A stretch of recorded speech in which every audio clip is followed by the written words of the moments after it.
తెచ్చారు.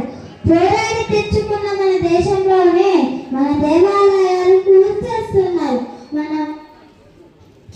మన పండుగలు మనం చేసుకుంటే చంపేస్తున్నారు. ఇలాంటివి చేస్తున్న వారికి బుద్ధి తేవాలంటే మనమందరం కలిసికట్టుగా ఉండాలి. మనం ప్రాణత్యాగాలు చేయవలసిన అవసరం లేదు. మనమందరం కలిసికట్టుగా తిరగబడితే చాలు. దేశ ద్రోహులు తాక ముడుచుకొని వెళ్ళిపోతారు. గడప లోపలే కులం, గడప దాటితే హిందువులం అనే నినాదంతో ముందుకు వెళదాం. జై శ్రీరామ్. జై శ్రీరామ్. చాలా అద్భుతంగా